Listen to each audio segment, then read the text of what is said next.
Hey everybody, Marilynn Hughes with the Out of Body Travel Foundation. We have a series of live streams today that I think you're going to find very interesting. Right now, we're going to be talking about the mystical fall of man, how the fall of man is recorded in different religious traditions in their ancient sacred texts. And you're going to see that all of the live streams I've set up for today are going to follow this theme into how do we then approach it, but we'll deal with them separately. So here we are in the mystical fall of man. Want to remind everyone, please subscribe to our channel. It helps keep us searchable all over the internet. Secondly, for those who are able, please consider becoming a member. You can click on the button in the upper right-hand corner that says join to learn about the different things, different options that you have for membership here. Memberships keep us available. It makes it possible for us to be available and to make our resources available to everyone around the world. So again, please subscribe, keeps us searchable. Memberships help us get our stuff out there to everyone in the world who needs it. Hello, Anna Yell. Thank you for joining us today. We are talking about the fall of man as it comes in through many different traditions. Hello, MT. Thank you for joining us. And we are going to follow a series of interesting subjects as in relation to, well, if this, then what? If this, then what in our following live streams. So we start right now utilizing some information that's contained within this fantastic book I have called The Dictionary of All Scriptures and Myths by G.A. Gaskell. And he has an excellent compilation on the fall of man from not just biblical sources, but ancient Babylonian and others. So I'd like to share this with you to get us started. Let me make sure I find the right one. Here it is. Looks like I marked something else another day. I might have to talk about that too. But here we are, the fall of man. And the fall of man is a symbol of the descent of the evolving soul or consciousness from higher to lower planes due to the mind and emotions being attracted by the desires and sensations of phenomenal existence. Through the fall, man exchanges a blissful state of passive receptivity for a condition of active responsibility, becoming thereby a moral being, knowing what is higher and lower, and involved in the struggle between good and evil, during which the potential qualities within him are evolved into actuality. And isn't that like a summation of everything that I try to get across from my mystical and out-of-body experiences about the sole purpose of our human journey being the purification of the soul? And so he starts now with something from the writings of the ancient philosopher Plotinus. And it says, quote, "Why then does the soul descend and lose knowledge if it's unity with the whole? For the choice is better to remain above. So then why does the soul descend and lose knowledge of its unity with the whole?" The answer is that the error lies in self-will. The soul desires to be its own and so ventures forth to birth and takes upon itself the ordering of a body which it appropriates, or rather, which appropriates it so far as that is possible. Thus the soul, although it does not really belong to this body, yet energizes in relation to it, and in a manner becomes a partial soul in separation from the whole. Very well explained how we come from the oneness into the multiplicities, that triangle I discuss in Prelude to a Dream, where we come from the one into these many, many personalities, these many, many different sieves of existence. All descent and reascent alike have the necessity of a natural law. The universal law under which the individual falls is not outside, but within each. I want to read that again, because here we're talking about eternal law as I refer to it, but they're calling it, Plotinus is calling it universal law. The universal law under which the individual falls from grace is not outside, but within us. Okay? On a yell, awesome question and answer. Thank you. John, welcome. Thank you for joining us. And hello. And so then it continues. The fall or descent of the soul to the underworld or lower nature is variously described in the scriptures. From a Babylonian religious text, Babylonian, how cool is this? We read, "The evil curse has slain that man like a lamb. His God has departed from his body. His guardian goddess has left his side. He is covered with sorrow and trouble as with a garment, and he is overwhelmed. The mind has become a sacrifice to desire. The divine nature is unapparent to the astral-mental body. Wisdom, its guide, is obscured in the mind, and the soul has entered into the lower life of suffering and sorrow. Then the god Marduk, which is Marduk represents the higher self in these ancient Babylonian writings. But in the Babylonian writings, Marduk is an actual deity. Then the god Marduk is enjoined by the Supreme to become his savior. Quote, "Take him to the house of purification and remove the spell upon him." Unquote. Hello, Andrew. Thank you for joining us. And so how interesting is this, that we're seeing that the idea of the fall of man is not just limited to Judeo-Christian belief or the people of the book, as Muslims might call it, which would include people who follow the writings of the Bible. And that would include Jews, Christians, and Muslims. So we're finding that this idea comes from other places as well in these ancient sacred texts. And so the author, G.A. Gaskell, goes on to say, in the development of the causal body, or the house, is to be found the soul's purification, when thraldom to the desire nature will be removed on the attainment of perfection. And from the Upanishads, it says, quote, "Though a man journey from the perfect to the perfect, yet that which is perfect still remains over and above all." The account of the fall of mind and emotion is given in Genesis 3. Quote, "Now the serpent was more subtle than any beast of the field which the Lord had made. And he said unto the woman, Yea, hath God said, you shall not eat of any tree in the garden." Unquote. Gaskell says about this, "Now the desire mind, the serpent, is more insidious than any of the simple lower desires or appetites, the beasts, and thus is able to lead the emotion nature astray from the higher intuitions, and to divert the vibrations of energy downward to the plane of the desires. And so the emotion nature is drawn to the sense objects." Quoting again from the book of Genesis, it says, "And the woman said unto the serpent, Of the fruit of the trees of the garden we may eat, but of the fruit of the tree which is in the midst of the garden, God hath says, Ye shall not eat of it, neither shall ye touch it, lest ye die." Gaskell explains this by saying, "And the emotion nature surmises that of the sense pleasures the soul may partake naturally, as do animals.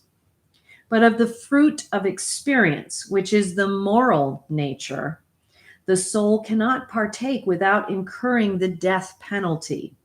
by entering upon the cycle of evolution, which necessitates the repeated births and deaths of the forms which transitorily embody the soul. Quote, and the serpent said unto the woman, Ye shall not surely die, for God doth know that in the day ye eat thereof, then your eyes shall be opened, and ye shall be as God, knowing good and evil. Gaskell states, then the desire mind represents to the emotion nature that death or extinction shall not supervene for such behavior. For the divine nature knows that when the fruits of action are tasted, experience shall be acquired, which will be the means by which godhood will eventually be achieved through cleaving to the good and shunning evil.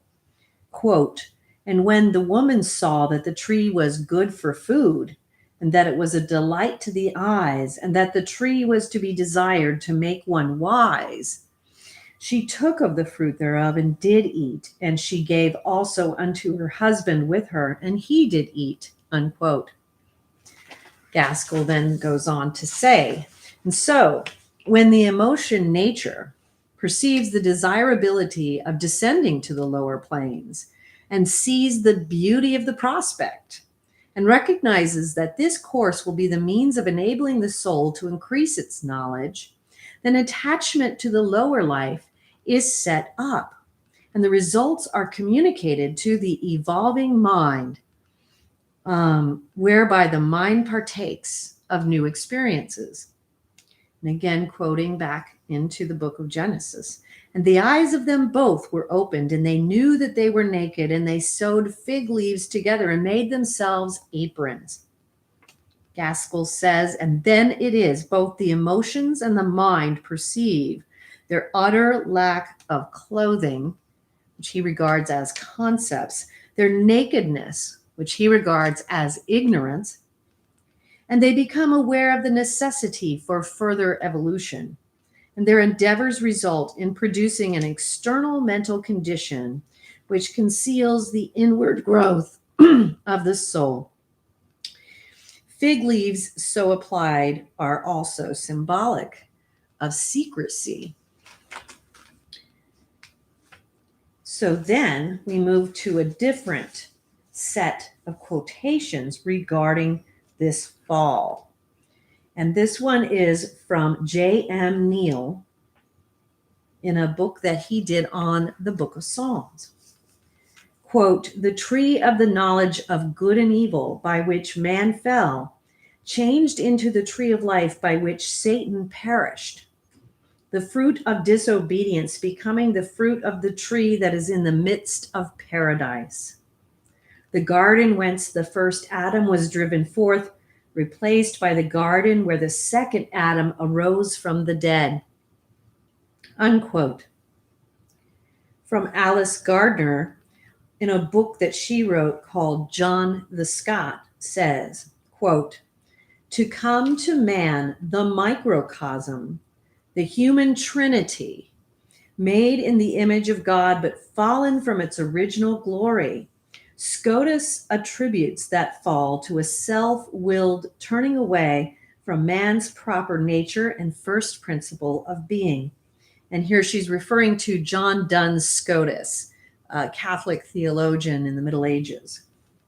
In following the story in Genesis, he gives an allegorical interpretation to its several parts.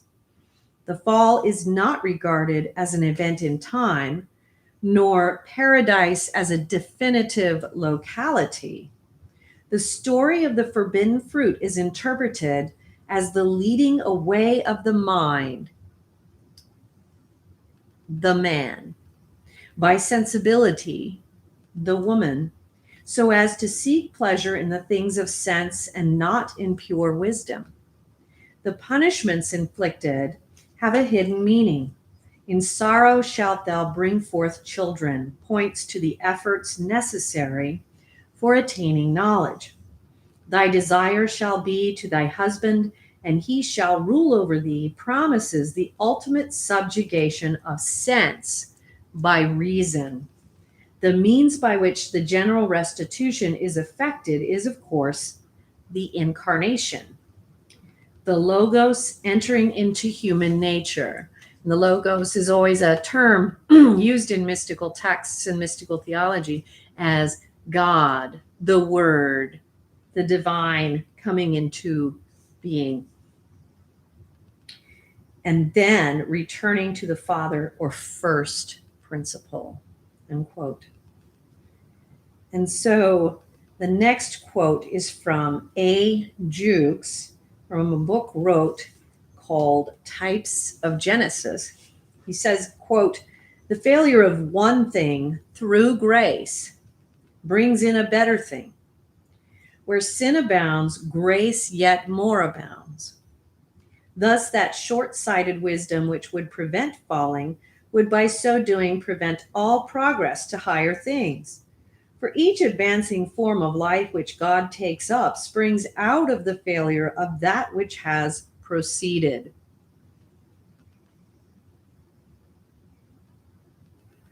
And here is a quotation from a book entitled The Perfect Way. Quote, "Adam represents the person, Eve the soul, and the divine voice the spirit. So the serpent typifies the astral element or lower reason." What an interesting way to put that, right? Anna Yell says, "Just read passages like this from your book, The Primordial Seed." Yes, there are passages in there about this. Exactly. Thank you, Anna Yell. "For this subtle element is the intermediary between soul and body, the fiery serpent whose food is the dust, that is, the perception of the senses which are concerned with the things of time and matter only." So the dust of the earth are the things concerned with the things of time and matter only, is this writer's point.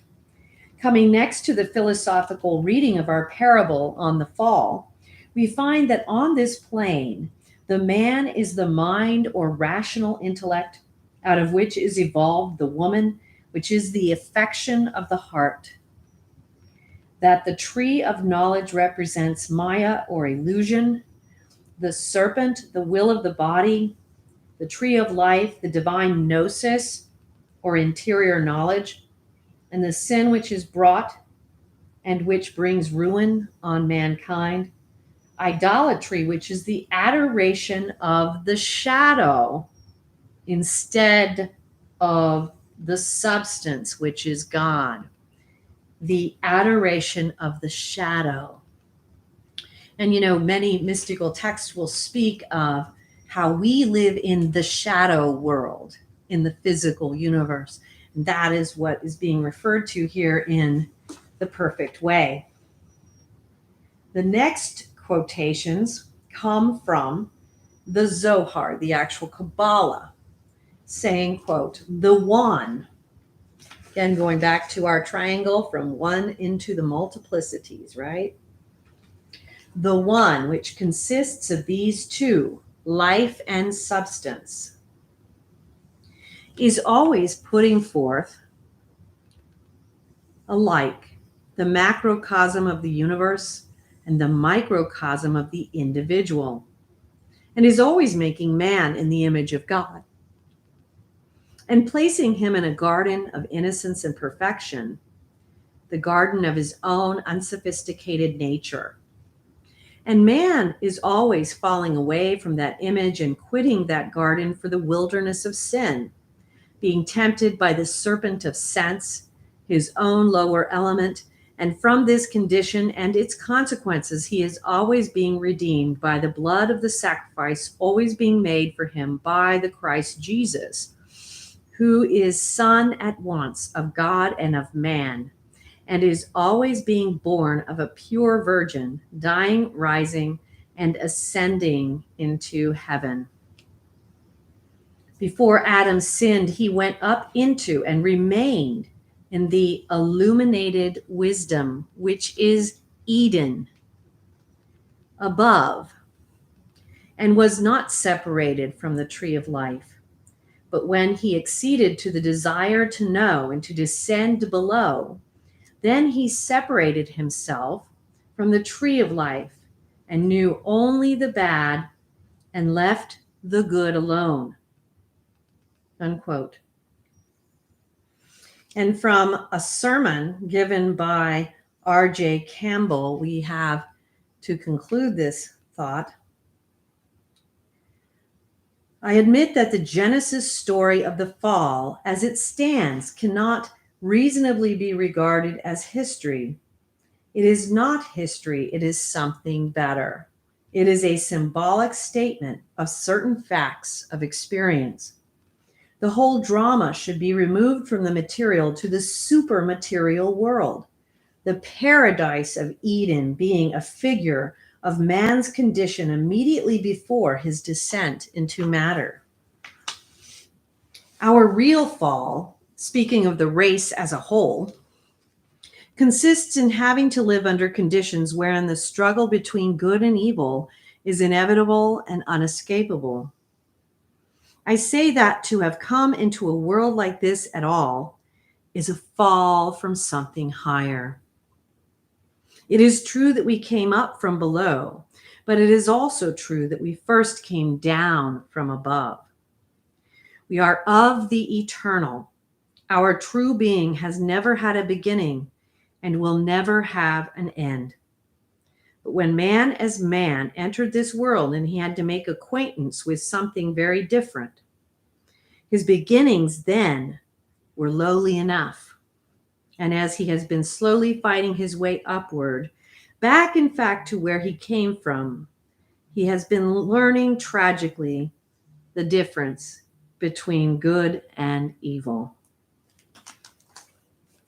So that's a really interesting overview of the Tree of Life. So please join me for our next live stream in just a few minutes, where we will continue into some interesting offshoots of this theme. Again, please subscribe to our channel. It keeps us searchable. Please consider becoming a member if you are not already one, as this helps keep our material available for free to everyone in the world. See you in a couple minutes.